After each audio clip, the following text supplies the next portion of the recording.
मसूरी में इस बार हरेला पर्व पारंपरिक उत्सव से आगे बढ़कर पर्यावरणीय चेतना और पारिवारिक जुड़ाव का प्रतीक बन गया। कांग्रेस भवन में आयोजित कार्यक्रम में पूर्व विधायक जोत सिंह गुंसोला ने कहा कि हरेला केवल पौधे लगाने का नहीं बल्कि उन्हें परिवार की तरह पालने का पर्व है। उन्होंने बताया कि हर साल लगाए गए लाखों पौधों में केवल 10% ही जीवित रह पाते हैं, जिसका कारण है देखभाल की कमी। कांग्रेस अध्यक्ष अमित गुप्ता ने हर सदस्य के नाम पर पौधा लगाने की अपील की। वहीं महिला कांग्रेस ने स्टर्लिंग रोड पर बड़े स्तर पर पौधारोपण किया। अध्यक्ष जसबीर कौर ने कहा कि उनकी टीम देखरेख की पूरी जिम्मेदारी निभाती है। कार्यक्रम में कपड़े के थैले और डस्टबिन भी वितरित किए गए। संदेश स्पष्ट था, प्रकृति से जुड़ाव एक दिन का उत्सव नहीं बल्कि जीवन शैली का हिस्सा बनना चाहिए। कांग्रेस भवन में कांग्रेस के साथियों के साथ हमने जो है ये पौधे जो हैं वितरित किए और इनको जाकर जो है इस संकल्प के साथ कि एक पौधा लगेगा, उसको जीवित रखने के लिए उस कार्यकर्ता को जो है मुस्तैदी के साथ उसकी देखभाल करनी होगी।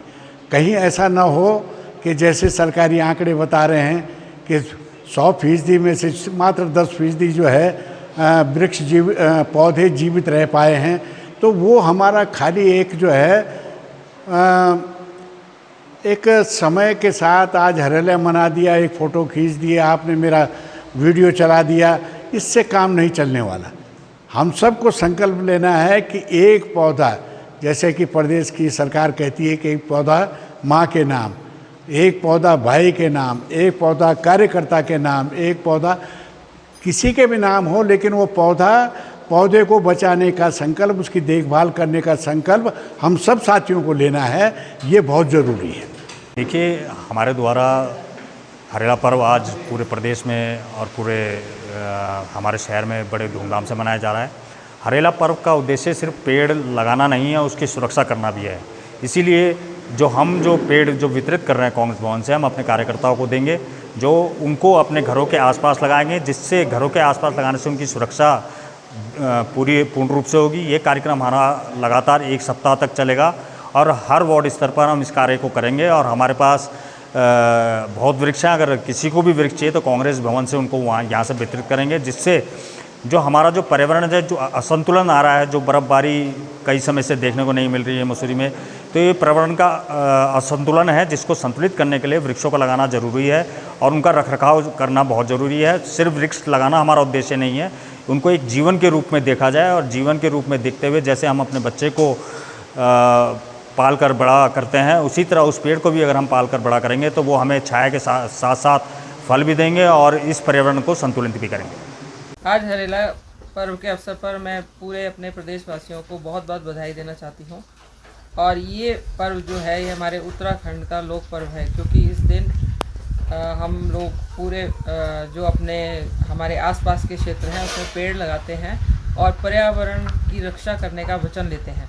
इस अवसर पर आज हम सब ने मिलकर यहाँ पर बहुत सारे वृक्ष लगाए हैं और सभी महिलाओं ने पेड़ों की रक्षा करने का वचन लिया है और सभी ने ये शपथ ली है कि सब अपने घर के आसपास 5 वृक्ष लगाएंगी और उनकी रक्षा करेंगी, क्योंकि आज पर्यावरण जो है बहुत दूषित हो चुका है, ग्लोबल वार्मिंग हो चुकी है और इसी कारण हमें वृक्ष लगाने चाहिए और अपने वातावरण को सुरक्षित रखना चाहिए और आसपास हरा भरा रखना चाहिए, क्योंकि हरेला का अर्थ है हरियाली, जिससे कि हमारे आसपास हरियाली रहे और हमारा जो वातावरण है दूषित ना हो और हम लोगों को ऑक्सीजन मिले।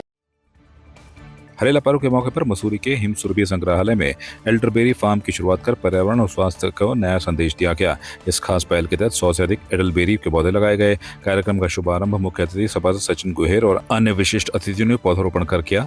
यह आयोजन कीन संस्था को समर्पित रहा, जिनकी सोच और प्रयास से यह फार्म साकार हो सका। एल्डरबेरी फार्म की प्रेरणा रही डॉक्टर ज्योति मारवा, जो पिछले 5 वर्षों से इस औषधीय पौधे पर शोध कर रही हैं। उनका मानना है कि मसूरी की जलवायु इसके लिए अनुकूल है और इससे स्वास्थ्यवर्धक उत्पाद तैयार कर क्षेत्र को नई पहचान दी जा सकती है। कार्यक्रम में वैनबार गैलन स्कूल के छात्र छात्राओं ने भाग लिया। हर्बल गार्डन की सैर और सांस्कृतिक प्रस्तुतियों ने कार्यक्रम को जीवंत बना दिया। एल्डरबेरी फार्म इनॉग्रेट किया है आज के दिन।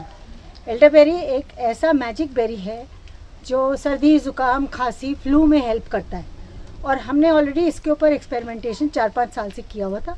आज हमने सोचा इन बच्चों को और कुछ NGOs को बुला के इसका प्रमोशन और प्रोपोगेशन किया जाए, तो इसके हमने प्लांट्स आज लगाए हैं जो अभी हम एक्सपैंड करेंगे नेली 2 बीघा ज़मीन के ऊपर। सो यही मेरा मकसद है कि ये पेड़ को हम बढ़ावा दें और आज हरेला के दिन इसको हम आगे फॉरवर्ड बढ़ाएंगे। हमने सिर्फ एल्डरबेरी तैयार किया था और हमने एल्डरबेरी ही प्रमोट किया है और प्रोपोगेट किया है आज के दिन। बागेश्वर के नीलेश्वर परिसर में हरेला पर्व के मौके पर जिलाधिकारी आशीष भटगाई ने वृक्षारोपण कर जन्मदिन वाटिका की अनूठी पहल की शुरुआत की। इस मौके पर डीएफओ ध्रुव मारतोलिया समेत वन विभाग के अधिकारी और कर्मचारी मौजूद रहे। जिलाधिकारी ने बताया कि उत्तराखंड की सांस्कृतिक परंपरा हरेला पर्व हमें प्रकृति से जोड़ने का अवसर देती है। जन्मदिन वाटिका का उद्देश्य यह है कि लोग अपने जन्मदिन पर पौधा लगाकर इस विशेष दिन को प्रकृति से जोड़ें और पर्यावरण संरक्षण को व्यक्तिगत जिम्मेदारी बनाएं। नीलेश्वर परिसर में लगाए गए पौधों की देखभाल के नियमित निरीक्षण की व्यवस्था की गई है। डीएफओ मारतोलिया ने बताया कि पूरे जिले में व्यापक वृक्षारोपण अभियान चल रहा है, जिसे जन सहभागिता से जन आंदोलन का रूप देने का प्रयास किया जा रहा है। जनपद बागेश्वर उत्तराखंड में प्रकृति से जुड़ा पारंपरिक लोक पर्व हरेला हर्षोल्लास के साथ मनाया गया। पर्वतीय क्षेत्रों में हर घर में बुजुर्गों ने परिजनों के सिर पर हरेला रखकर उनके दीर्घायु और खुशहाली की कामना की। सावन की शुरुआत से पहले मनाया जाने वाला यह पर्व खेती, प्रकृति और देवताओं के प्रति आभार प्रकट करने का अवसर माना जाता है। हरेला का विशेष संबंध नई फसल की शुरुआत और पर्यावरण संरक्षण से है। इस मौके पर लोग अपने इष्ट देवताओं से अच्छी वर्षा, उपज और पहाड़ों की रक्षा की प्रार्थना करते हैं। बागेश्वर के प्रमुख धार्मिक स्थल बागनाथ धाम में श्रद्धालुओं की भीड़ उमड़ी और लोगों ने विशेष पूजा अर्चना की। आज सुबह जो है हम जिस हरेला को काट के जो है सर्वप्रथम भगवान भोलेनाथ में जो है वो अर्पण करते हैं, उन्हें चढ़ाते हैं और वह जो है हमको रोग से मुक्ति मिलती है। आपकी इस पर क्या राय है, हमें कमेंट कर जरूर बताएं। इसके साथ ही आप हमारे YouTube चैनल को सब्सक्राइब कीजिए। आप हमें Facebook, Instagram, Twitter पर फॉलो भी कर सकते हैं और संवाद 365 के साथ एक क्लिक में जुड़ने के लिए डाउनलोड कीजिए संवाद 365 ऐप।